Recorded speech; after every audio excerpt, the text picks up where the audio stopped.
بسم الله الرحمن الرحيم وبه نستعين والعاقبة للمتقين والصلاة والسلام على نبينا وحبيبنا محمد صلى الله عليه وسلم.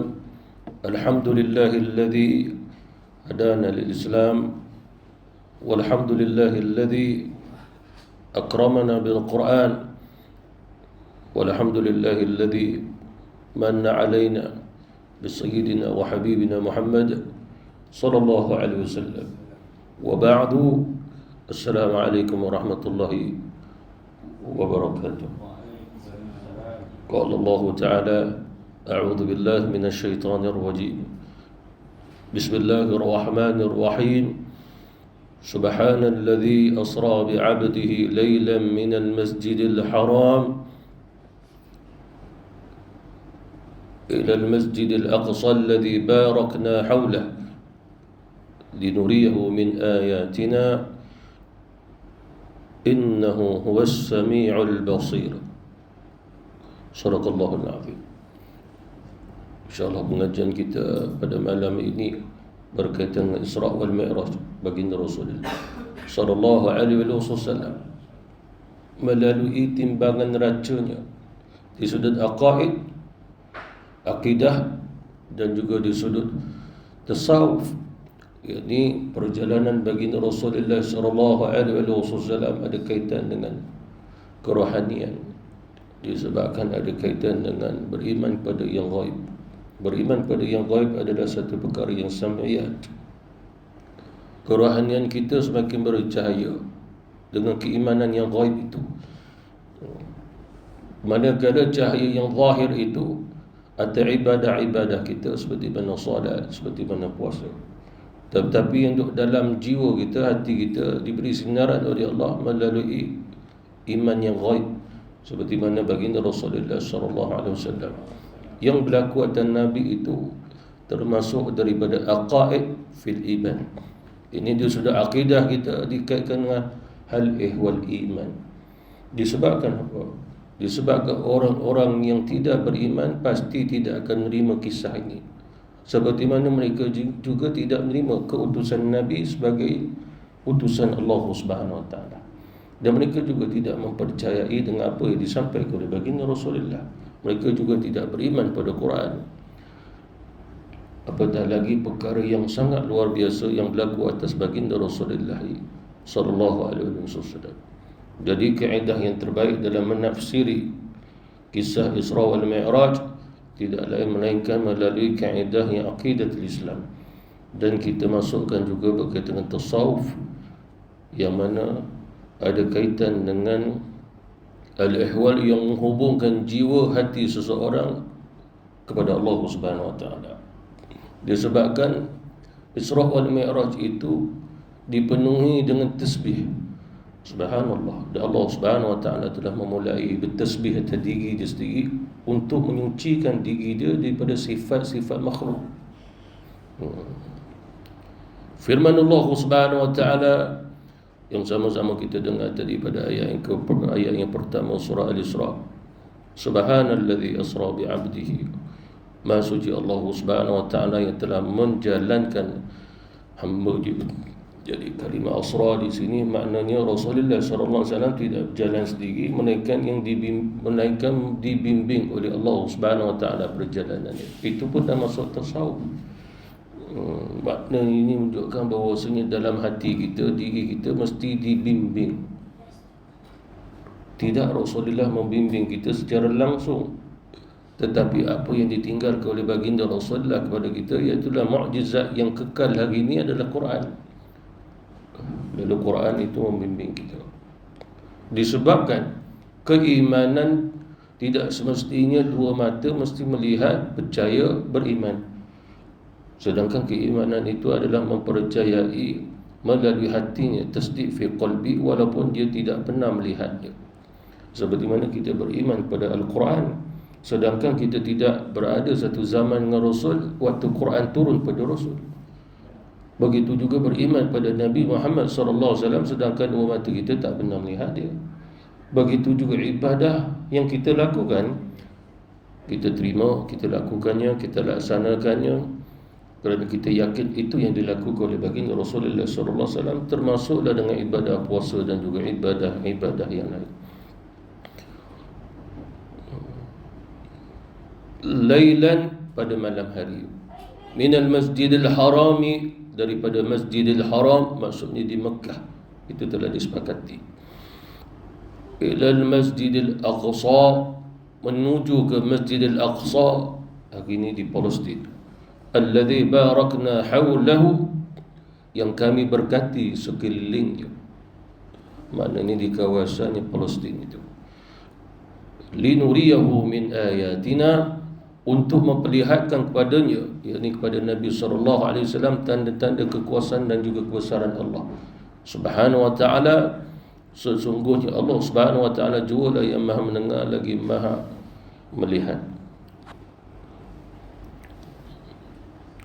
Di sudut aqaid dulu, di sudut aqidah Islam, seseorang yang mengingkari Isra' maka kafirlah dia.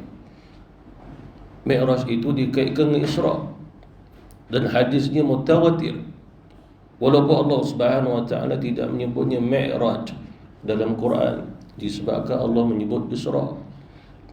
Jadi menolaknya kisahnya Isra' wal Mi'raj, sebagai ulama mengatakan kafir, kerana mereka menolak apa yang berlaku atas Rasulullah sallallahu alaihi wasallam. Sebahagian ulama' menyatakan tidak kafir sekiranya dia menolak tentang Mi'raj, di mana dia mesti meyakini daripada Masjidil Haram menuju ke Masjidil Aqsa itu roh dan jasad, itu wajib mereka beriman.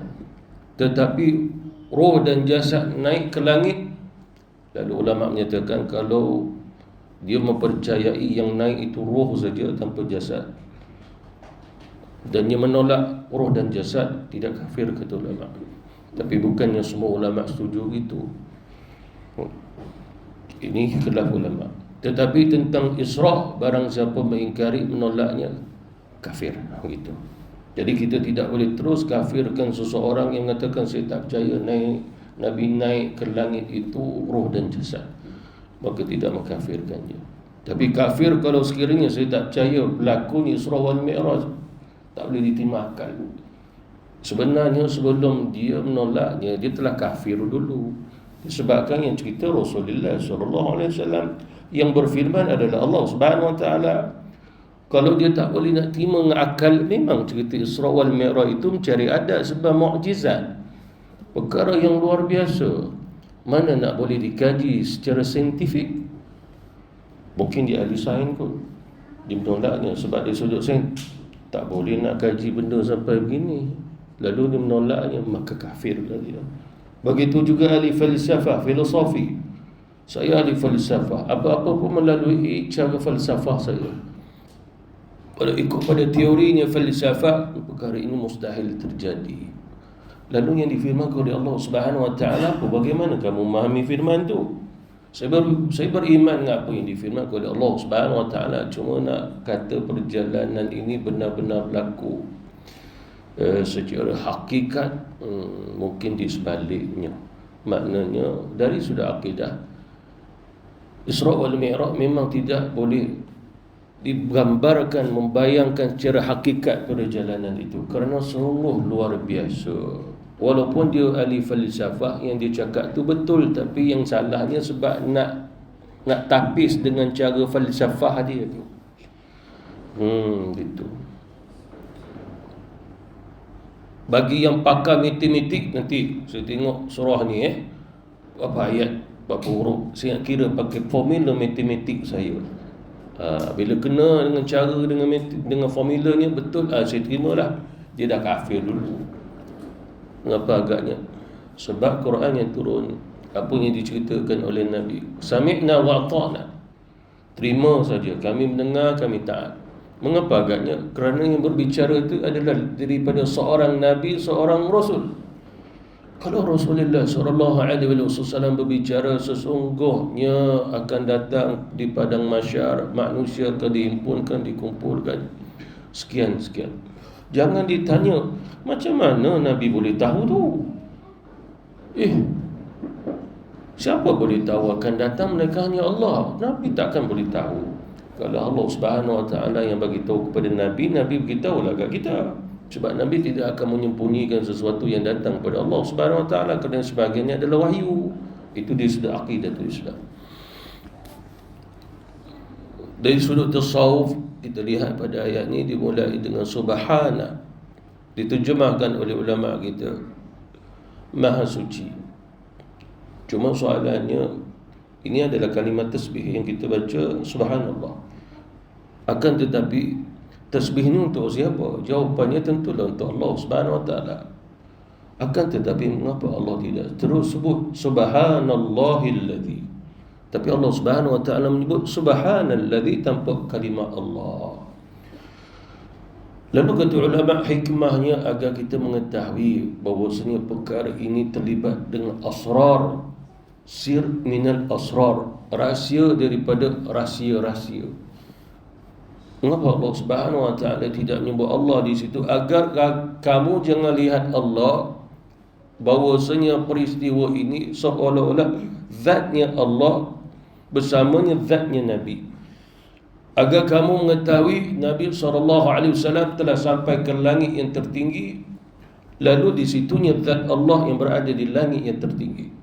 Makna zatnya Rasulullah berada di langit tinggi, dan Allah berduduk tinggal zatnya di situ juga. Oleh kerana itu tidak perlu sebut Allah, agar kita meyakini tasbih tentu untuk Allah Subhanahu Wa Taala walaupun tidak disebut subhanallah. Di sudut balaghah, di sudut lughah bahasa Arab, ilmu bayan, ilmu ma'ani, ilmu badi', apabila Allah Subhanahu Wa Taala tidak menyebut pada subhanallah tapi Allah menyebut subhana, maka perlu diperhatikan kalimah seterusnya ataupun lafaz seterusnya. Dan di sudut bahasa Arab, subhana ini adalah maf'ul mutlaq. Maf'ul mutlaq ini menjadi penjelas ataupun pentahqiq, yakni untuk menegaskan tentang apa yang berlaku daripada awal sampai akhir. Jadi maksudnya apa? Maksudnya adalah barang siapa yang hidup hatinya apabila dia mendengarnya kisah Isra wal Mi'raj, yang pertama sungguh luar biasa, lalu dia akan bertasbih subhanallah. Seperti mana kita mendengar hadis Rasulullah SAW, hadis yang sampai menyentuh hati kita, lalu kita menyebut subhanallah. Ada kalanya kita mendengar Allahu Akbar, ada kalanya menyebabkan kita beristighfar astagfirullah, ada kalanya menyebabkan kita la ilaha illallah. Gitu.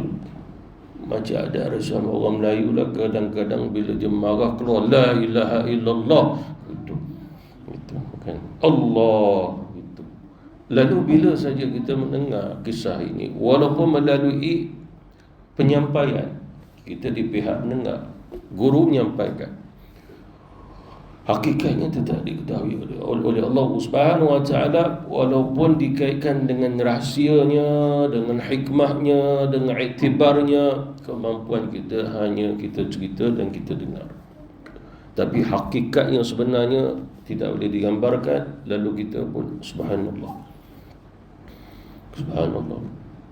Seperti mana orang ada pesawat pergi ke angkasa lepas, kan ada video, lalu walaupun kita tak tengok lagi video tu, boleh menggambarkan pesawat tu pergi. Tak sampai 10 minit sampai ke stesen angkasa lepas, selesai. Tetapi adakah sampai kita nak subhanallah? Tidak perlu. Kerana apa? Bukan dia bermula dan berakhir pada tangan-tangannya orang yang beriman. Dan Allah Subhanahu Wa Taala tidak pernah perintah untuk manusia cipta pesawat pergi lagi situ. Yang Allah Subhanahu Wa Taala perintah adalah wa aqimus salata li dzikri, dirikanlah solat untuk ingat aku. Bukannya untuk kamu bina pesawat pergi ke angkasa. Islam mengajar begitu. Jadi dimulai oleh Allah Subhanahu Wa Taala dengan subhana. Maksudnya tidak lain, Allah bertasbih atas zat dia sendiri. Seperti mana Allah memulai kalamnya bismillahirrahmanirrahim, untuk dia juga. Alhamdulillahi Rabbil Alamin, untuk dia juga. Disebabkan kalam Allah itu qadim, terdahulu telah wujud bersama Allah Subhanahu wa taala yang bersifat kalam, berbicara terus menerus. Lalu ini menunjukkan sebelumnya alhamdulillah rabbil alamin dibaca di lidah kita, terlebih dahulu Allah Subhanahu wa taala membaca zatnya, tetapi bukan bacaan di sini dengan huruf, dengan kalimah, dengan suara.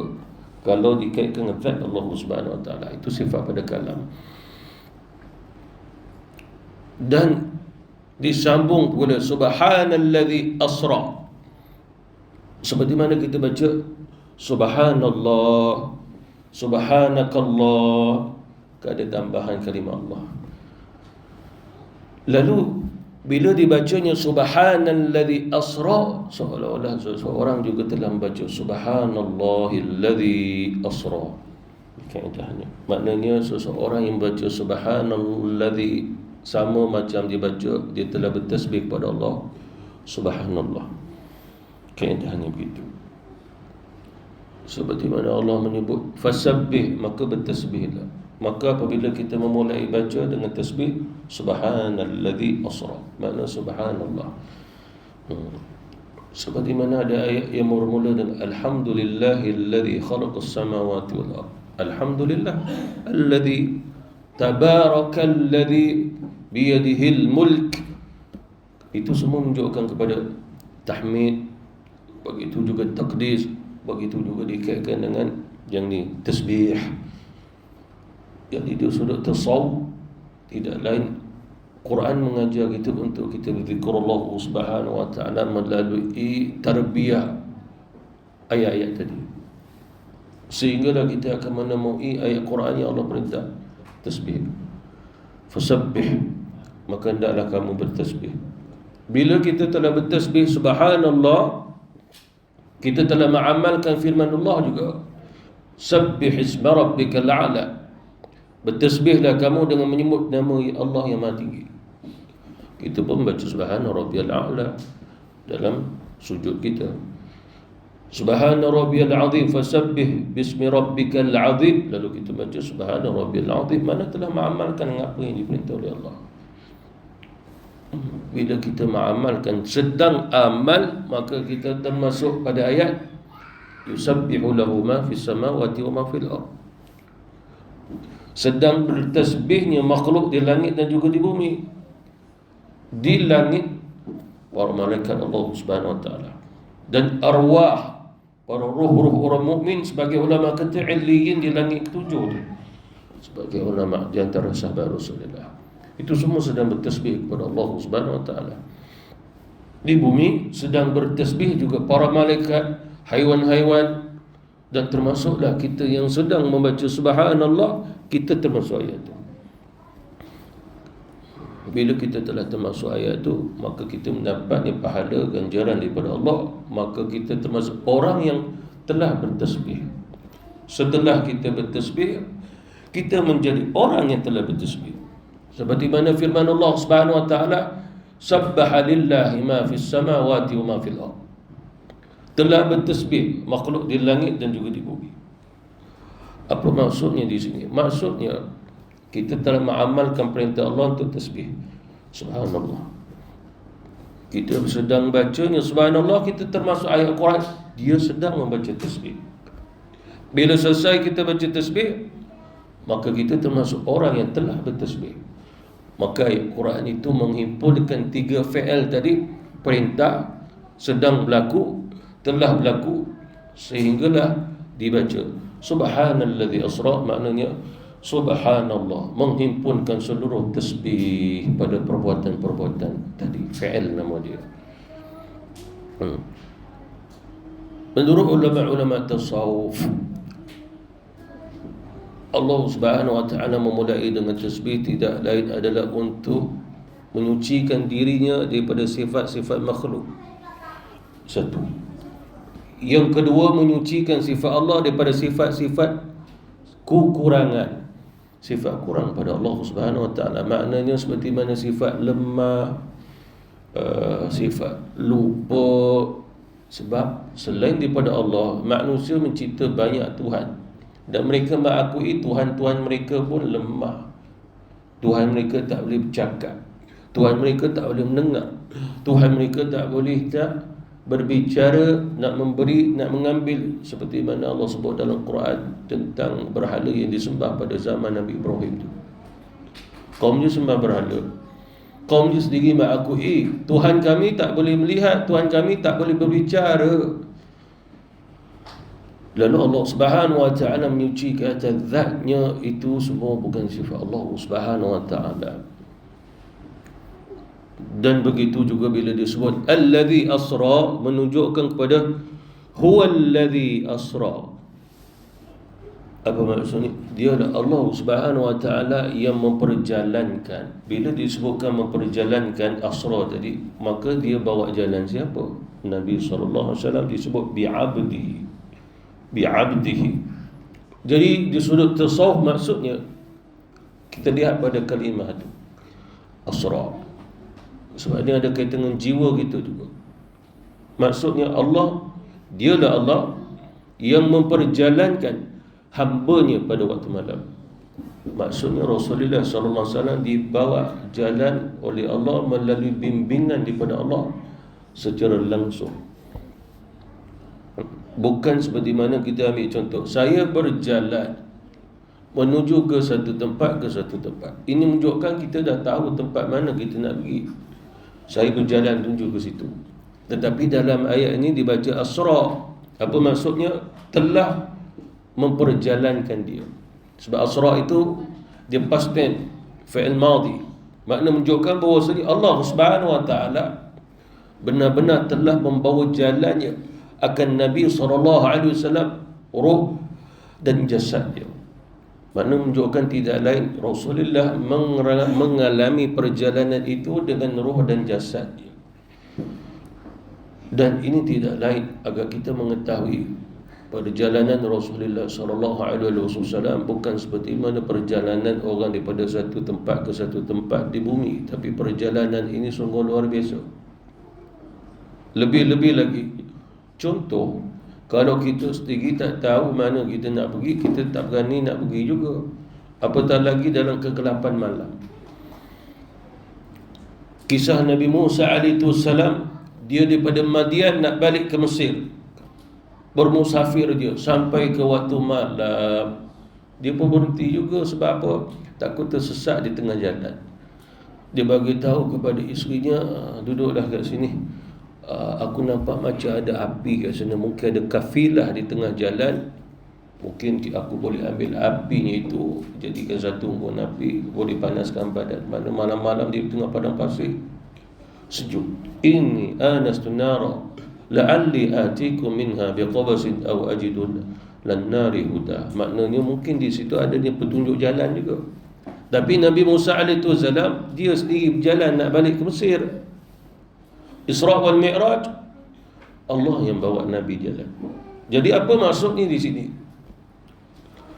Dari sudut jiwa kita, kita tidak boleh sendiri bimbing jiwa kita, melainkan dibimbing. Kaedah je begitu. Maknanya perkara-perkara yang ajaib mesti dibimbing, perkara-perkara yang bersifat rahsia mesti dibimbing.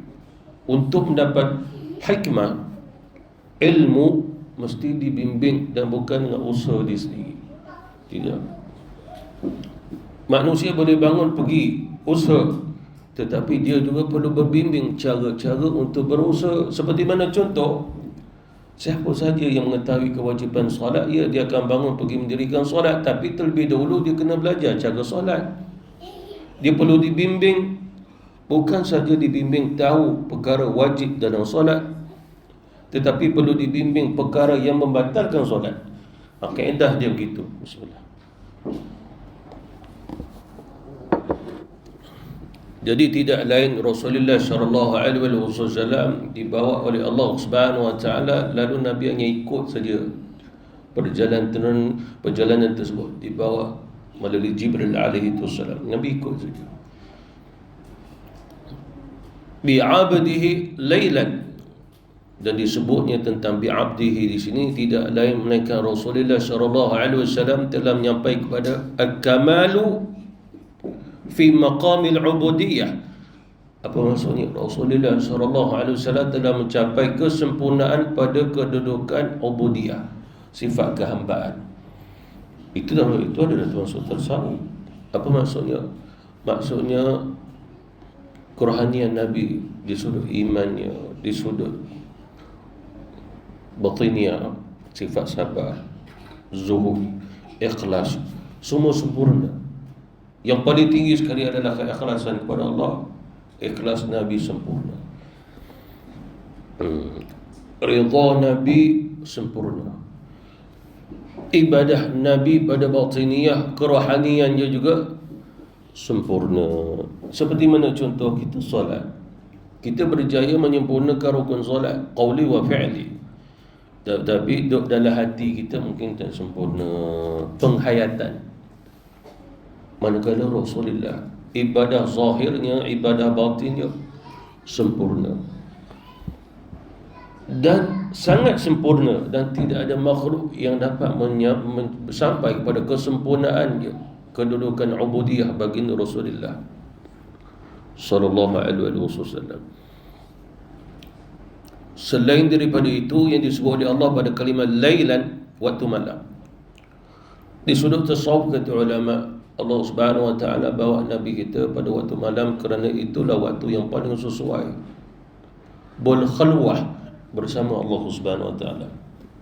Sebab kita kena tahu duduk bangun Nabi semua ibadah. Nabi makan, cara makan dia pun ibadah. Nabi melihat memandang tu satu ibadah. Nabi duduk diam itu ibadah. Bukan sekadar ibadah solat Nabi, zikir Nabi, puasa Nabi, dakwah Nabi, jihad Nabi, itu semua dakwatul Islamiyah. Tetapi dalam kerohanian Nabi, Nabi diam Nabi itu adanya ibadah kepada Allah Subhanahu wa taala. Sebab hati Nabi tak pernah tidur, sentiasa beribadah mengingati Allah Subhanahu wa taala. Lalu lailan di sini kata ulama tasawuf lebih pada asran, rahsia yang sungguh besar. Lebih lagi kefarduan solat kita dulu pada Nabi, pada umat ni, pada zaman Nabi dulu. Kewajipan hanya solat pada waktu malam. Solat malam. Ya ayyuhal muzammil qumil laila illa qalila. Qumil lail, wahai orang yang berselimut, makna orang yang tidur. Bangun lail, mana ibadah malam. Kata ulama kita, solat malam wajib sebelum solat 5 kali sehari semalam. Kata Imam Syafi'i, kewajipan itu berlangsung 10 tahun. Kata Imam Syafi'i, kemudian mansuh setelah Allah memfardukan solat 5 kali sehari semalam. Tetapi tidak mansuh untuk Rasulullah. Nabi sama ada musafir atau tidak, Nabi akan solat malam. Kerana sebagai ulama menyatakan wajib atas Rasulullah sallallahu alaihi wasallam. Dan Allah juga menyatakan kepada kita, wa minal laili fatahajjad, pada waktu malam hendaklah kamu solat tahajud.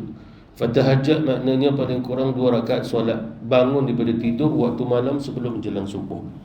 Allah perintah. Dan tidak wajib, yang wajib solat 5 kali itu. Lalu Allah Subhanahu wa taala menyebutnya lailan adalah kewajipan yang diperlukan bagi seseorang dalam hati dan jiwanya sewaktu menghadap Allah. Maknanya jangan dipandang keadaan.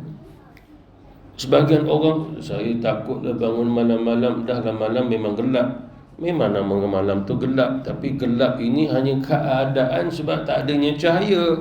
Tetapi bila orang tu bangun dalam kegelapan malam, lalu dia pun menghadap Allah, bercahaya hati dia.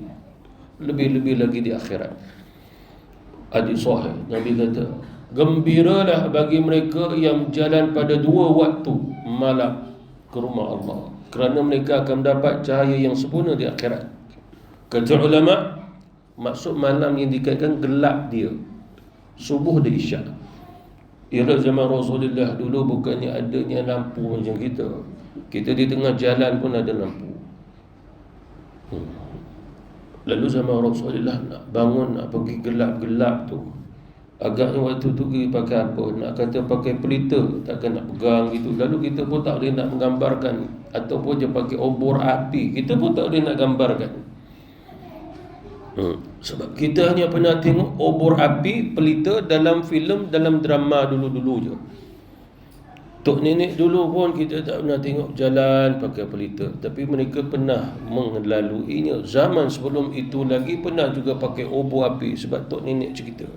Tapi kita tak pernah merasainya. Tak pernah.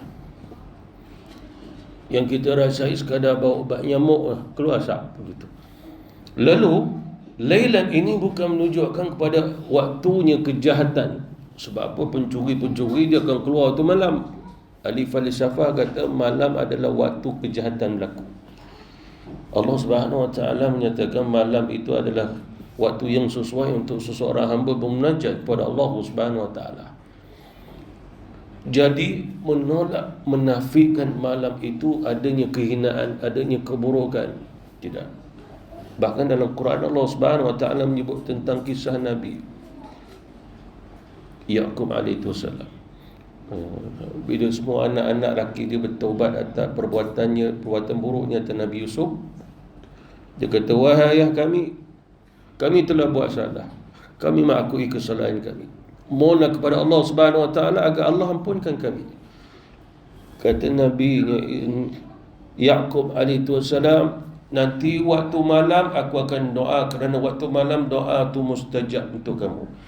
Malam Nabi Ibrahim AS, Allah perintah dia untuk hijrah, bergerak dia daripada Iraq menuju ke Mekah waktu malam. Nabi Yaqub AS disebut sebagai Nabi Israel kerana dia selalu bergerak bermusafir pada waktu malam. Malam waktu paling sesuai untuk musafir bagi semua para Nabi dan Rasul. Oleh kerana itu Rasulullah kalau dilihat kebanyakan Nabi bila keluar musafir waktu malam. Sehingga Nabi beritahu kepada kita, apabila di antara kamu nak bermusafir, pilihlah waktu malam kerana waktu itu disingkatkan waktu dia. Yang itu kita fikir sendirilah hikmahnya. Mungkin juga waktu siang bila kita lalu, kita tengok macam-macam kedai buka berhenti. Malam semua dah tutup, terus je. Cepat sikit sampai kampung. Contoh je. Lalu banyak hikmah dia sebalik pada waktu malam tu sendiri. Tapi Allah menyebut waktu malam adalah tidak lain untuk menolaknya pendapat-pendapat yang mengatakan waktu malam tu waktu yang tak sesuai bagi seseorang nak bermusafir, nak bermunajat, nak bersama Allah Subhanahu Wa Taala. Minal Masjidil Haram, ditaruh di sudut tasawuf kata ulama, min maqamil qalbil muharram. Maknanya melalui kedudukan ni, maknanya hati dulu. Al-Muharram maksudnya apa? Yakni tidak dimasuki dengan kesyirikan, keraguan di dalamnya. Lalu kita melihat Rasulullah mengalaminya. Lalu Rasulullah sendiri tidak mendustakan apa yang dilihat walaupun dengan hati dia sekalipun. Maka dzabal fuadu ma ra'a. Dia tidak pernah menafikan, menolak, meragui dengan apa yang dilihat. Afatumarunahu ala ma yara. Kamu pula apakah patut kamu nak meragui dengan apa yang dilihat oleh Muhammad? Itulah maksudnya hal ehwal keimanan. Bagi orang tak beriman, dia meragui. Nabi tak berlaku begitu. Lainlah, takkan mungkin Rasulullah boleh sampai ke sana, sedangkan kena sampai di langit tu kena ada pesawat yang canggih. Itu ahli zahir berfahaman begitu, kerana mereka adalah orang yang sesat. Ilal Masjidil Aqsa, menuju ke Masjidil Aqsa itu di Palestin. Maknanya itu dari dikaitkan alladhi huwa maqamar ruhil ab'ad. Maksudnya adalah tidak lain, menuju ke Masjidil Aqsa adalah berkaitan dengan maqamur ruh. Mengapa agaknya? Kerana perjalanan Rasulullah, Nabi bukan sekadar melihat dua mata ni, Nabi melihat dengan mata hati dia. Seperti mana contoh? Seseorang itu apabila Allah Subhanahu Wa Taala singkapkan keajiban, hatinya akan dapat melihat yang ghaib termasuklah barzakh. Ini berkaitan dengan roh fil qalbi, hati. Sebab Rasulullah sallallahu alaihi wasallam mengatakan, waktu aku Isra, aku lihat Musa, itulah Nabi Allah Musa, sedang solat dalam kubur dia.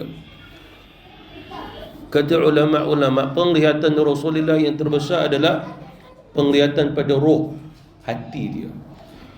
Hatinya disingkat oleh Allah Subhanahu wa taala untuk melihat sehinggalah sampai dizahirkan dengan dua mata Nabi. Sedangkan kan waktu malam tu gelap. Seperti mana contoh kita pergi sebahagian pada tanah perkuburan, gelap-gelap malam. Gelap, tak ada lampu.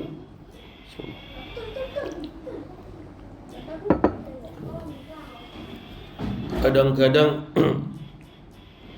kita lalu berhenti sekejap nak telefon seseorang. Kita tak sedar belah kiri kita pun duk perhati kubur. Kalau tahu memang tak berhenti, takut. Mengapa takut? Takutlah tengok-tengok ada penumpang pula. Dia pun kata, abang laju sikit. Jadi yang melihat itu Rasul melalui ruhu fil qalb, jiwa Rasulullah SAW. Itu dikaitkan Masjidil Aqsa. Lebih-lebih lagi, perkara ini sangat luar biasa. Contoh, kalau sekiranya setiap malam kita dapat berada di Masjidil Aqsa, maka kita tidak akan melihat apa-apa yang berlaku di sana, melainkan mungkin ada orang yang datang dan solat. Tetapi pada setiap malamnya berhimpunnya, berkumpulnya ruhnya para Nabi untuk solat malam di situ. Kerana bila Nabi dah sampai ke Masjidil Aqsa, Nabi cerita kat kita, aku dengar azan, ada muazzin menyuruhkan surat azan. Tiba-tiba berhimpun, berkumpul ramainya jamaah dan aku tidak mengenal mereka. Lalu Jibril alaihi wassalam memegang tanganku, lalu dibawa sampai ke bahagian depan mihrabnya masjid. Ya Muhammad, jadi imam malam ini. Rasulullah pun sami'na wa ta'na, dia tidak tanya Jibril, mengapa aku perlu jadi imam? Tidak ada. Itulah maksud asra bi 'abdihi tadi. Maknanya apabila Jibril kata gitu, gitulah, Nabi takkan tanya. Nabi pun solat jadi imam malam tu. Selesai solat, Jibril tanya Rasulullah, ya Muhammad, adakah kamu kenal siapa yang makmum kamu tadi? Ya Jibril, aku tidak mengetahui. Siapakah mereka itu?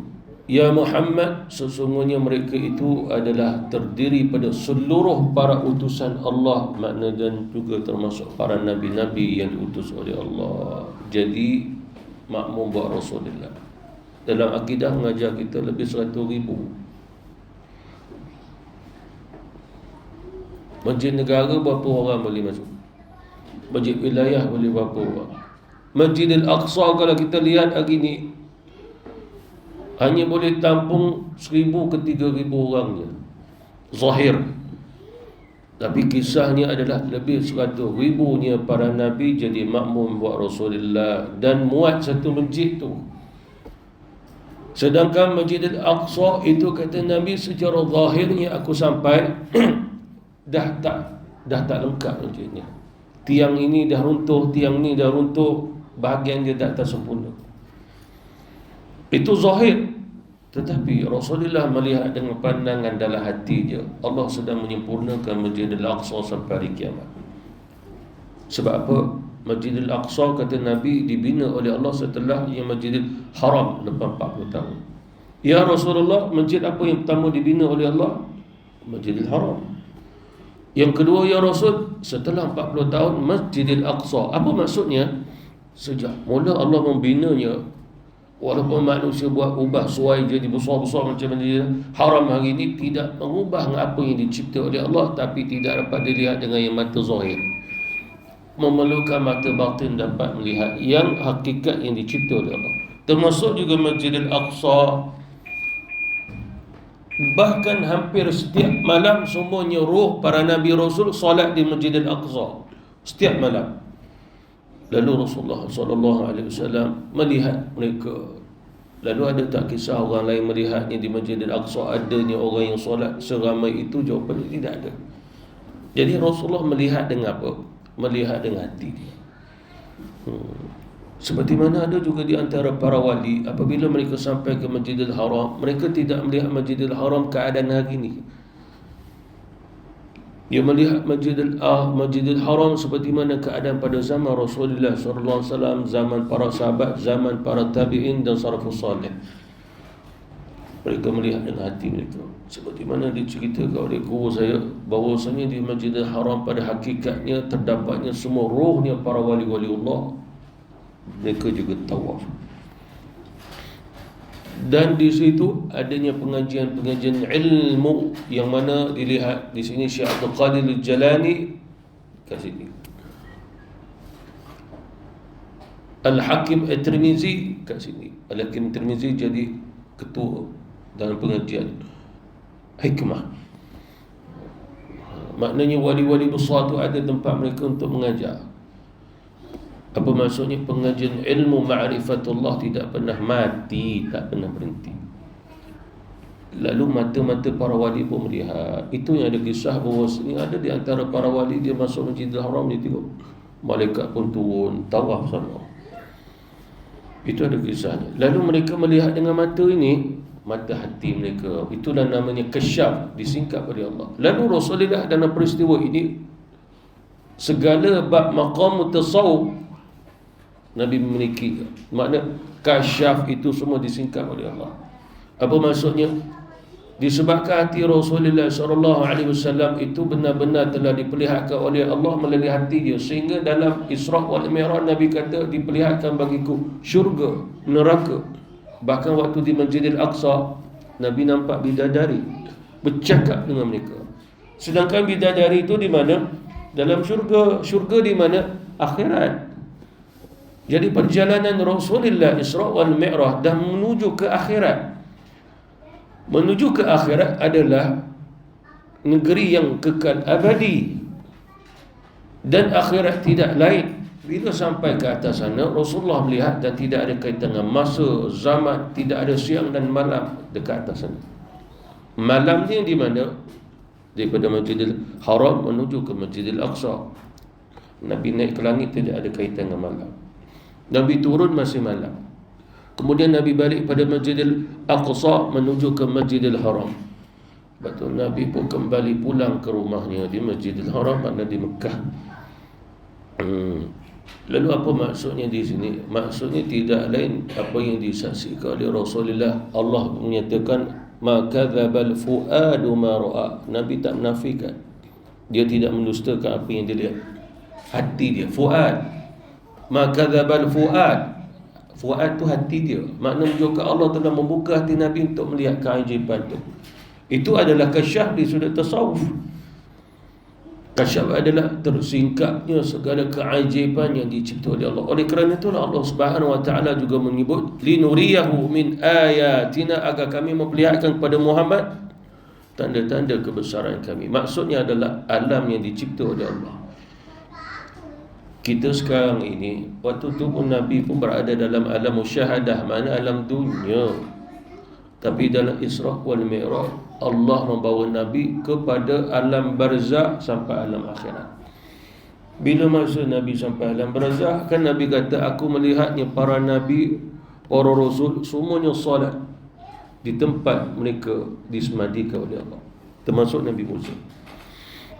Semua para Nabi pun solat di Masjid Al-Aqsa kerana roh itu semua bersemadi di situ.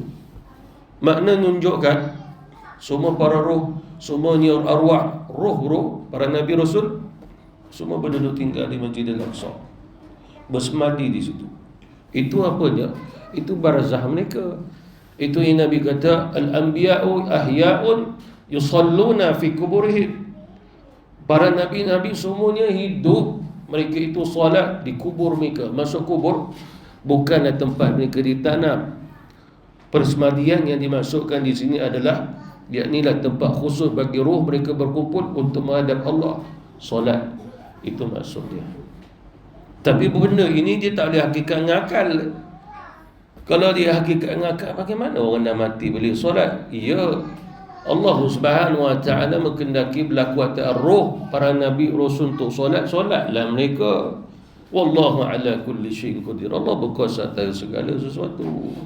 Seperti mana seseorang yang dah mati hidup melalui mukjizat Nabi Isa, boleh je berlaku orang yang buta lalu disentuh mata orang itu celik, Boleh je berlaku atas kekuasaan Allah Subhanahu wa taala. Lalu Allah juga menyebut linuriyahu min ayatina, untuk kami memperlihatkan kepada Muhammad ini tanda-tanda kebesaran kami. Lalu kata ulama kita, ini adalah musyahadah as-sifat. Maknanya terlebih dahulu Rasulullah diperlihatkan oleh Allah sifat-sifat Allah Subhanahu wa taala. Sifat Allah ada dua. Satu berkaitan dengan zat, satu bersifat berkaitan dengan af'al, perbuatan. Bila Nabi nampaknya para Nabi, para Rasul dekat langit sana, Nabi Adam ada, Nabi Isa, Nabi Yahya, Nabi Yusuf, kemudian Nabi Idris, Nabi Harun, Nabi Musa, Nabi Ibrahim. Bahkan kata ulama dalam satu riwayat, Nabi kata, aku juga melihat umat itu bersama Nabi yang diutus tadi, bersama mereka, berkumpul bersama mereka. Maka ini pun tidak perlu dengan pertanyaan, sebab perkara ini luar biasa yang dilihat oleh Rasulullah dengan hati dia. Luar biasa. Sehingga kita tak boleh nak fikir. Sebab kalau kita fikir, kita akan bertanya, bukankah orang yang dah mati semua kat bumi ni, duduk dalam tanah, macam mana kat langit pula? Lagi satu, Nabi diperlihatkan oleh Allah syurga. Syurga ni kat langit ke? Oleh kerana itu, jangan ditanya lagi dalam hal ni. Kerana cerita Isra wal Mi'raj adalah mudah untuk kita menambah iman kepada Allah, bukan ujian iman. Makin bertambah iman kerana apa yang Nabi sebut. Percaya. Walaupun akal kita suka nak menggambarkannya, bila tak boleh menggambarkannya, itulah iman. Lalu Rasulullah SAW diperlihatkan oleh Allah musyahadah as-sifat. Nabi pun melihat sifat Allah. Apa maksudnya? Di atas sananya disebut sebagai langit, beberapa lapisan langit, dan di sana adanya kehidupan makhluk-makhluk di langit. Ada Nabi, ada Rasul, ada kaum dan umat dia. Ada para malaikat, 5 tasbih. Nabi Ibrahim tu pun dekat langit ketujuh, Nabi kata aku lihat dia pun solat. Nabi Musa, Nabi dah tengok dekat bumi tu waktu Isra', dia solat dalam kubur. Sampai langit ke-6 jumpa lagi Nabi Musa kat sana. Lalu jangan ditanya, Nabi Musa sekejap kat bumi, sekejap kat langit, macam mana boleh ada? Jangan ditanya macam mana, mudah bagi Allah Subhanahu Wa Taala nak bawa Nabi Musa sekejap di bumi, sekejap di langit. Mudah saja. Seperti mana orang yang mati, jasadnya di tanah, rohnya Allah bawa jalan sampai ke syurga, seperti mana roh orang yang syuhada, orang yang syahid. Itu pun kita boleh beriman, kita boleh terima. Lalu mudah bagi Allah Subhanahu Wa Taala, mudah baginya nak bawa Musa sekejap di bawah, sekejap di atas. Sebab atas kekuasaan Allah, bukan atas daya upaya Nabi Musa. Itu qudratullah, kekuasaan Allah Subhanahu Wa Taala. Sehinggalah Nabi SAW pun mencapai pada tajalliyah kepada Allah Subhanahu Wa Taala. Tajaliyah ni menunjukkan pada fi maqamil qalbi, maknanya Rasulullah hatinya melihat Allah. Tetapi hendaklah kita ketahui di sudah aqidatul Islam, bukan bermaksud Nabi kita melihat Allah kerana bertempatnya Allah Subhanahu Wa Taala di atas langit sana. Tidak. Kerana kembali balik pada ayat linuriyahu min ayatina. Apa maksudnya? Allah yang memperlihatkan dirinya kepada Nabi. Suatu Nabi berada wa huwa bil ufuqil a'la, langit yang paling tinggi. Allah memperlihatkan diri dia, tapi bukan menunjukkan Allah berarah, bertempat di sana. Disebabkan ulama-ulama kita menjawab melalui tasawuf. Kembali pada ayat Subhanalladzi asra bi 'abdihi lailan. Kata ulama-ulama kita, dia mempunyai beberapa isyarat. Yang pertama isyarat taqdis, makna menyucikan Allah Subhanahu Wa Taala daripada arah, maknanya atas tu arah. Kemudian pula adalah wal amkan, yang bertempat. Di sudah aqidatul Islam juga mengajar kita Allah Subhanahu Wa Taala wujud, tidak ada kaitan Allah Subhanahu Wa Taala di atas lalu dia nak turun maka dia akan turun. Tidak ada kaitan, dia berarah, dia bersudut, dia itu juga jawahir, dia juga jisim, dia juga jasmaniyah tu wujud jisim, dan juga dikaitkan arat. Arat tu tempat. Jauhar ada bentuk, jirim dan jisim ada sudut, ada berat. Itu semua makhluk. Lalu Allah menjawab buat kita, laisa kamislihi syai' tadilah maksudnya jirim, jisim, arad, termasuk juga jawahir. Itu dia sudah aqidatul Islam. Lalu oleh kerana itu berhati-hati kita, sebab Allah dah mengisyaratkan dengan subhanalladzi asra bi'abdihi lailan. Bahkan kata ulama tasawuf, tasbih itu orang membacanya bukan sekadar dapat pahala bila dibaca subhanallah, subhanallah, ataupun dalam hadis Rasulullah antara tasbih yang paling dicintai oleh Allah, subhanakallahumma wa bihamdika wa tabaraka ismuka wa ta'ala jadduka wa la ilaha ghairak.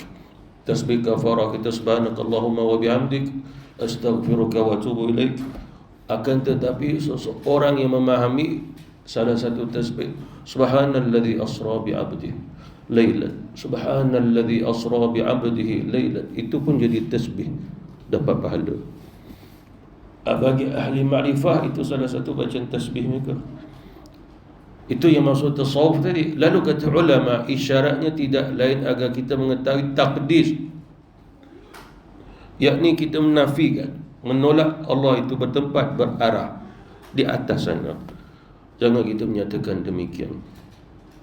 Dan begitu juga kata ulama-ulama kita, tidak lain ini mengisyaratkan tentang perkara yang ghaib, yang kita tidak boleh nak memecahkan maksud pada ghaib itu sendiri, hanya beriman. Oleh kerana itulah dia sudah akidah mengajar kita berkaitan dengan perkara yang ghaib itu beriman, bukan nak tengok dulu. Contoh, saya tak percayalah wujudnya hantu. Hantu tu masuk bahagian pada makhluk bernama jin lah. Saya tak percaya jin lah masuk. Mengapa awak tak percaya? Allah kan sebut dalam Quran, wa ma khalaqtul jinna wal insa illa liya'budun. Dia pun kena sembah Allah. Mana wujudlah jin? Kenapa awak tak percaya? Sebab saya tak pernah tengok. Habis kalau dapat tengok baru percaya. Gitulah. Lalu Allah yang cerita adanya jin, wa khalaqal jan, dan Allah telah menciptakan jin. Iblis, illa iblis kana minal jin, iblis itu termasuk golongan jin. Lalu Allah dah beritahu, takkan kamu nak kena tengok dulu iblis, nak kena tengok setan? Itu bukan hal iman yang ghaib. Iman yang ghaib adalah memang mata tak perlu nak tengok, percaya je. Contoh seperti mana syurga neraka tak pernah tengok, beriman je. Itu pun benda ghaib. Termasuklah malaikat. Mungkin kita ada pengalaman, bahkan haiwan lah kita cerita, kita sembelih lembu, sembelih kambing, last sekali mati, malaikat maut juga mencabut nyawanya. Adakah kita nampak malaikat maut? Ataupun orang yang tukang sembelih, dia dah sembelih, dia kata jom, awaknya, malaikat maut nak ambil nyawa dia tu. Sakit tersilap nyawa hang terbang. Tidak ada. Orang yang meninggal atas riba kita sekalipun, tetap kita tak merasai kehadiran malaikat maut. Itu kan ghaib. Lalu peristiwa Isra wal Mi'raj benar dengan ghaib. Bahkan Allah sendiri maha ghaib. Bila maha ghaib, buat apa kita nak pecahkan sehingga kita nak kata Allah di sana, Allah begini? Bahkan ada juga mengajar kita Allah Subhanahu Wa Taala ada jisim dan bentuk, ada saiz, harakah, dia bergerak. Itu semua bersalahan dia sudah akidah Ahlussunnah wal Jamaah, kerana tanda seseorang yang beriman kepada Allah, beriman pada yang ghaib juga. Dan Allah Subhanahu Wa Taala Maha Ghaib, seperti mana firman Allah, innal ladzina yakhshawna rabbahum bil ghaib. Orang-orang yang takut dengan Allah, yang mana Allah itu sifatnya ghaib. Apa maksud sifat ghaib? Tak ada siapa pun yang mengetahui hakikatnya kewujudan Allah Subhanahu Wa Taala. Hanya kita beriman Allah benar-benar wujud, tanpa ada tempat, tanpanya berlembaga, tanpa boleh digambarkan sama sekali. Susah. Itulah ma'rifatullah. Itulah orang yang beriman kepada Allah Subhanahu Wa Taala. Yang terakhir kita tak ambil semua, innahu huwas samiul basir. Sesungguhnya dialah Allah, Maha melihat lagi Maha mendengar lagi Maha melihat. Sebagai ulama tasawuf mengatakan, dalam ayat ini juga dhamir itu huwa boleh kembali kepada baginda Rasulullah, sebab cerita ni adalah Allah bawa Nabi. Maka yang mendengar, yang melihat adalah Rasul di sudut tasawuf. Dan Allah Subhanahu wa taala menetap ada alif lam menunjukkan apa yang berlaku atas Nabi Isra wal Mi'raj. Yang Nabi dengar sungguh-sungguh jelas dengan apa yang Nabi dengar. As-Sami' itu maksudnya mendengar dengan sungguh-sungguh jelas sehingga Nabi dapat kembali menceritakan apa yang Nabi dengar. Antaranya Allah Subhanahu wa taala perintah Jibril berbicara dengan Nabi, ya Muhammad, ya Muhammad, ya Muhammad, daripada Isra sampai ke Mi'raj. Sehinggalah Rasulullah SAW berada di ufuk yang tertinggi, maka dia melihat Jibril AS dalam keadaan rupa asliyah, tempat dia dekat ufuk yang tinggi juga. Wa huwa fi ufukil a'la summa dana fatadalla. Maknanya kemudiannya Rasulullah pun makin hampir tengok dan Jibril yang asliyah, yang mempunyai ratusan sayap, sangat besar. Satu sayap dia pun, ini cahaya matahari nak bersinar pergi ke bumi, kalau dibuka satu sayap tak dampainya cahaya matahari itu ke bumi. Satu sayap, kata Nabi dia ada 600 sayap. Rasulullah tengok yang asliyah, original, itu disebut dalam Quran. Lalu Rasulullah SAW melihat sungguh-sungguh asliyah, hakikatnya Jibril, kerana Rasulullah melihat Jibril sampai 24,000 kali, tapi semua dalam rupa orang je. Rupa orang datang ke Nabi, sekian-sekian pakaiannya, bercakap macam bahasa manusia, tapi bila naik ke langit dia jadilah asliyah yang asalnya. Lalu Rasulullah SAW melihatnya, Jibril bercakap secara asli dengan bentuk yang asli kepada Nabi. Ya Muhammad, maju lagi, pergi naik atas lagi, aku tempatku yang terakhir di sini. Itu adalah hadis sahih. Apa maksudnya? Nabi mendengar Jibril berbicara dengan Nabi secara asli, bukan secara dia manusia ataupun suara. Kadang-kadang Jibril datang, Nabi tak nampak Jibril, suara ada, dia baca Quran, masuk dalam hati Nabi. Kadang-kadang Jibril datang terus bawa Quran masuk dalam hati Nabi, Nabi tak sedar langsung. Itu wahwa asyaddu alayya, berat ke aku.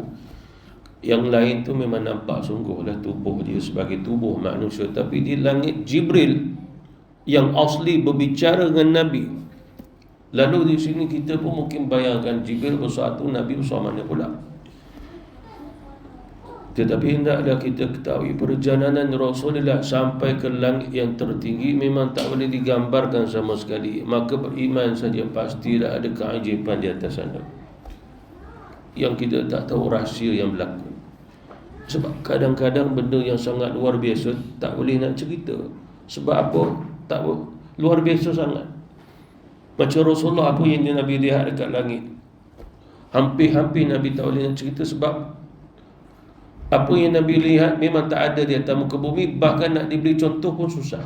Itu yang Nabi kata, aku juga melihat Suratul Muntaha ada daun, ada buah. Daun dia macam, Nabi pun sebut macam. Lepas tu di sana pun ada macam kendinya, macam. Lepas tu pula di Suratul Muntaha, di situ juga adanya seperti mana dalam satu riwayat macam belalang emas yang terbang. Tapi macam Rasulullah melihat arasy Allah Subhanahu wa taala, sangat-sangat bercahaya sehingga kata Nabi, aku dah tak boleh nak hakikatkan apa yang aku lihat tu. Lalu dah luar biasa, Nabi sendiri sukar nak menjelaskan kepada kita. Makna menunjukkan Nabi cerita, aku melihat arasy, cukuplah, tak perlu ditanya macam mana arasy tu. Selesai. Macam kita lah, semalam aku pun nampak lembaga. Kawan pun tanya, dia pun kata tak maulah jawab, Nabi, aku ingat balik lembaga tu. Aku pun siang tadi nampak lembaga juga, tapi aku tak ada pula takut-takut.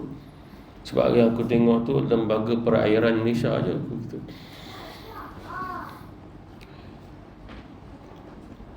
Jadi As-Sami' benar-benar Rasulullah mendengar, Al-Basir benar-benar Rasulullah melihat. Ini dia sudut tasawuf. Maksudnya apa yang dilihat oleh Nabi itu bukan satu khayalan, satu gambaran, tapi hakikat. Contoh, Nabi kata, aku diperlihatkan dengan syurga dan aku nampak ahli syurga. Apa yang mereka buat dalam tu? Aku diperlihatkan dengan neraka, lalu aku lihat ahli neraka buat apa, siksaan buat mereka sebab apa. Sebab munasabab tu pun aku tahu, Jibril beritahu. Ahli syurga pun sebab munasabah dia, kenapa dia dapat nikmat ni, nikmat ni, ini siapa Nabi SAW pun mendengar, melihatnya. Bukan sekadar dengar jawapan daripada Jibril, Nabi lihat. Lalu ini satu perkara yang sangat luar biasa. Seperti mana contoh kalau orang tu sampai ke angkasa, kawan kita pernah sampai ke sana, kita pun nak tanya macam-macam, apa yang kau lihat? Oh, aku lihat bumi kat bawah. Oh, nampak cahaya bumi tu. Pusing ke tidak? Aku yang pusing. Nampak bumi macam tak pusing. Padahal sebenarnya bumi berpusing atas pasir dia. Orang di atas sana tu laju dia pusing bumi 17,000 km sejam. Dia pun tak perasan. Stesen angkasa tu pusing sampai ke 36,000 km sejam. Dia pusing. Dia pun tak perasan dia sedang pusing selaju tu. Apa maksudnya di sini? Orang yang berada di stesen angkasa lepas pun dia tak perasan. Stesen dia pusing 36,000 km sejam di atas sana. Itu yang satelit tu kan pusing selaju itu. Logik kita, kalau 1000 km sejam kita naik motor 200 pun laju, apatah lagi selaju itu. Tapi tak dirasai. Lalu Rasulullah berada di atas sana, Allah yang bawa Nabi, maka apatah lagi Nabi merasai sesuatu yang sungguh luar biasa. Sebab semua kaitan dengan jiwa, kerohanian dan keutamaan baginda Rasulullah berbanding makhluk yang lain. Apa maksudnya Nabi dibawa sampai ke langit yang tertinggi, agar makhluk di atas sana melihat dan mengenal Rasulullah. Itu makhluk yang menjadi Habibullah, kekasih Allah. Sebab itu dalam hadis riwayat Imam At-Tabari, Nabi dipilih menjadi Habibullah. Pastinya semua makhluk Allah nak kenal siapa Habibullah. Malam tu Allah perlihatkan buat mereka. Yang makhluk yang melihat di bumi, manakala yang di langit tak ada kaitan malam. Tapi makhluk yang berada di langit tengok Nabi dan bagi salam ke Nabi. Semua para Nabi, semua para Rasul, dan termasuk para malaikat. Hanya seorang malaikat saja kata Rasulullah, dia bagi salam, aku jawab cuma tanpa senyum. Yang lain semua senyum. Malaikat pun tahu senyum. Malaikat pun senyum. Ya Jibril, semua malaikat beri salam sambil senyum padaku. Tetapi dia tidak. Ya Jibril, siapa dia? Ya Muhammad, kalau sebelum ni dia pernah senyum, pasti dia akan bagi salam padamu dan kadang senyum. Ketahuilah, dialah malaikat yang dicipta oleh Allah dengan tanda murka dia. Itu malaikat Malik, penjaganya neraka. Apa maksudnya di sini? Makna kalau dia senyum, nampak rahmat pada neraka. Tapi menunjukkan tak senyum, memang Allah memurkai ahli neraka tu. Baru dah nampak pada sudut tasawuf, Allah memiliki rahmatnya jauh lebih luas berbanding pada murka dia. Apa maksudnya? Nabi hanya dilihat, Nabi melihat para malaikat semua senyum seluruhnya, kecuali seorang malaikat tu, dia nama malaikat Malik. Kita nama Malik kena senyum, jangan ikut dia. Itu. Selesai, banyaklah keajaiban yang dirasai oleh Rasulullah. Lalu Rasulullah pun turun. Akhirnya Nabi pun cerita. Bila Nabi cerita, ada yang percaya. Yang mula-mula percaya Abu Bakar Siddiq. Tu dapat As-Siddiq. Ada di antara mereka dengar, tengah dah mulut, lepas tu fikir dengan akal. Kawan ni pun kata, betul ke ni? Lama-lama mereka pun afatumarunahu ala ma yara. Apakah perlu kamu nak meragui dengan apa yang dilihat Muhammad? Mereka ragu. Ya Muhammad, kami tak mau ikut lagi kamu sebab kamu dah mengarut dah bawa ni. Kamu bawa ajaran mengarut. Aku sendiri pernah ada pengalaman pergi ke sana, ke Palestin. 2 bulan baru sampai. Engkau cerita kepada kami malam tadi. Apa maksudnya di sini? Pakai akal. Itu pasal pakai akal ni ada kaitan dengan logik akal, dengan kajian saintifik. Itu pasal Isra wal Mi'raj ni berkaitan iman, bukan berkaitan dengan sains, bukan berkaitan dengan teknologi. Tidak perlu buat berapa jarak Nabi pergi. Sebab ada orang buat begitu. Saya pernah baca satu buku. Dia kaji. Sebab Nabi kata daripada bumi nak sampai langit pertama 500 tahun. Langit pertama nak pergi langit kedua 500 tahun. Lalu dia buat dengan kajian sains. Jarak di sini pergi sampai langit pertama sekian, kalau sekiranya 500 tahun, kalau 1 tahun didarabkan dalam berapa kilometer, sekian dengan kelajuan kenderaan gitu. Dia dapat jawapan. Lalu dia pun nak bagi tahu kat kita, inilah jaraknya Rasulullah SAW pergi. Sedangkan Nabi bagi tahu kepada kita jarak daripada bumi nak sampai ke aras. Nabi tengok aras khamsina alf sanah. Jaraknya 50,000 tahun perjalanan. Cuma soalannya naik apa sampai 50,000 tahun? Itu kenderaan yang paling berteknologi lah namanya. Jadi soalannya, adakah kenderaan hari ini yang mampu nak menembus sampai 50,000 tahun perjalanan? Tidak ada. Mana ada yang kenderaan nak jalan bukan saja 50,000, bahkan 50 tahun pun tak ada kenderaan yang mempunyai. Bahkan nuklear pun tak boleh nak 50,000 tahun boleh naik ke sana. Apatah lagi 50 tahun pun tak ada. Tenaga nuklear yang robot pergi ke planet Marikh tu, dia pergi planet Marikh 8 bulan tu sampai pakai ini nuklear. Lepas tu yang terbaru tu pergi bawa roket yang baru ni 6 bulan sampai. Kita pun tengok dia pakai tenaga apa? Nuklear. Canggihlah manusia. Akan tetapi hendaklah kita ketahui, Marikh ke Pluto ke Zul, nama-nama planet itu semua minas sama'id dunya, itu semua langit dunia, tak sampai langit pertama lagi. Orang kata dia punya robot dah sampai ke Marikh, itu masih langit dunia, bukan langit pertama. Itu pun dah kata jauh. Jadi oleh kerana itu jangan disibukkan pada akan nak mengira-ngira berapa caranya itu. Tidak perlu. Beriman saja, itulah maha kuasa Allah Subhanahu Wa Taala membawa jalan baginda Rasulullah sallallahu alaihi wasallam. Wallahu taala alam. Wabillahi taufiq wal hidayah. Wassalamualaikum warahmatullahi wabarakatuh.